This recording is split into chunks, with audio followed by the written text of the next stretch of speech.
Ohayou gozaimasu. Good morning, everyone. I am Arashi Neko.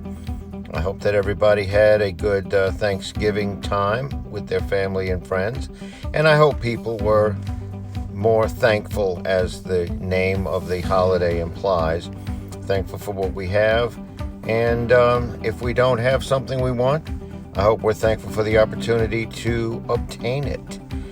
I originally recorded this right after Thanksgiving. I did not get to post it. It is crazy in my profession, and I wanted to shorten it a bit.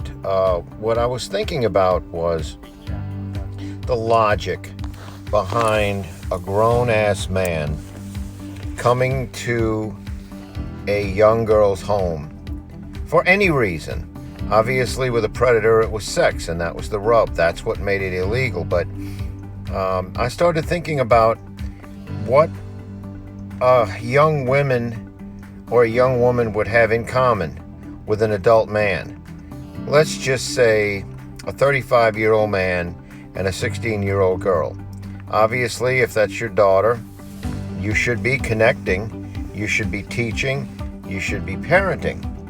If this is a niece or a nephew, because you had predators coming for young boys too, there should be some interaction, which is healthy in a family setting. But what in the world are you going to talk about with a child if you're not somehow related through family? It's like I came up through the 80s, and if I were to, I'm a happily married man, but if I were to date a woman, I would want her to be my age. I would want to be able to talk about stuff that happened when we were young. I would want to be able to connect with her about music from the 80s and 90s. And it's healthy to live life with a young outlook, but it makes no sense to try to connect with people from a completely different age. There's really no innocent reason for that. Professionally, I do work with far younger people, and that's fine. But we're not talking professionally here. The predators claimed that they wanted to be friends. Some of them did. They said they just wanted to be friends. Or when you're on a chat room, aren't you looking for conversation? Because that's all you can do. You're a disembodied text scroll unless you go further, unless you send pictures, unless you starting out, what do you talk about with if you're a middle-aged man, what do you talk about with a young girl? Hi. What what movies do you like? What music do you like? You're not going to be able to connect on that level. And so why do it? It's silly. If you're a man or a woman, you should be protecting children.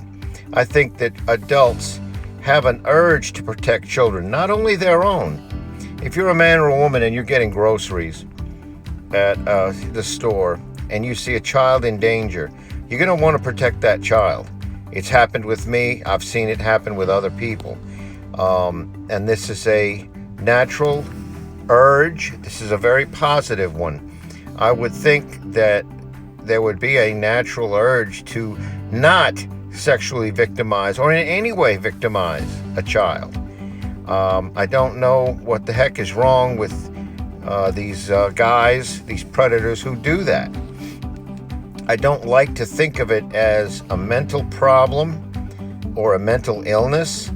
It probably is, but I don't think the fact that you have this mental illness excuses you from pursuing children. I don't think that it should. I think that you can certainly seek mental help in prison if you've tried to harm a child. That's fine.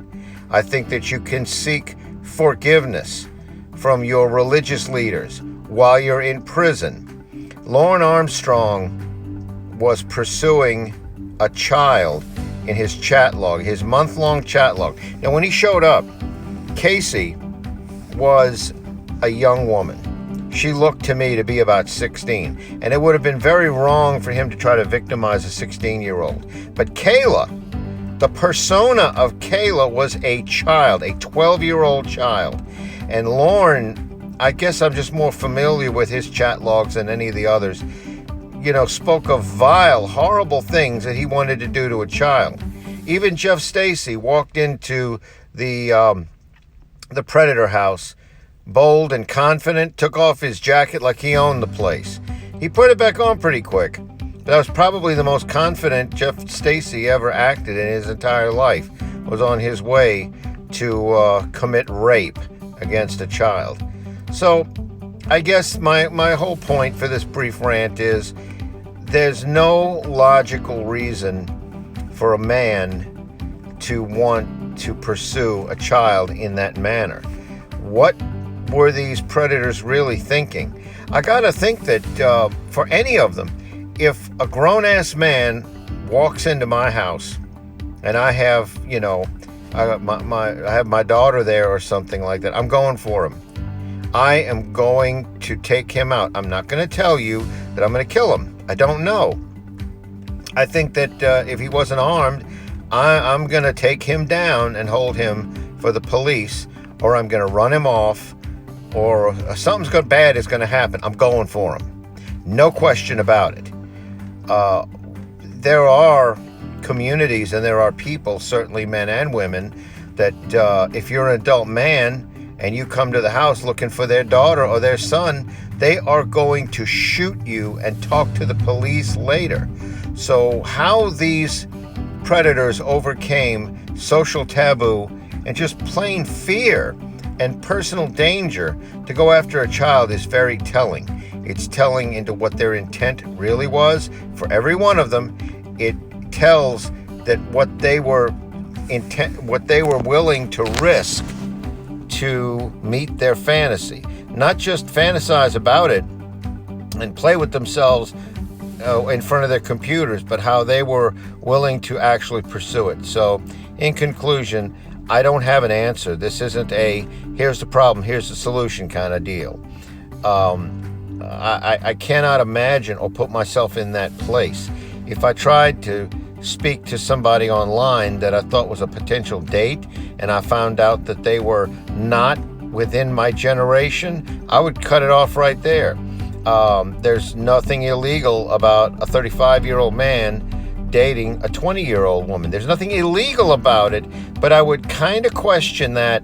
And for me personally, the deal breaker would be the difference in age, because it would be you didn't grow up with the same values. You didn't listen to the same music. And I don't understand how these predators can do this, but that's what makes them predators. That's what makes them dangerous. And that's why we need to stay with this effort. We need to stay on their ass. We need to keep TCAP going for both the awareness for both the past predators and the future ones, because this isn't going to stop. Therefore, we can't. So that's about it, folks. I'm sorry this is short and a bit rambling, but all of my posts are. I will continue to try to post as often as I can.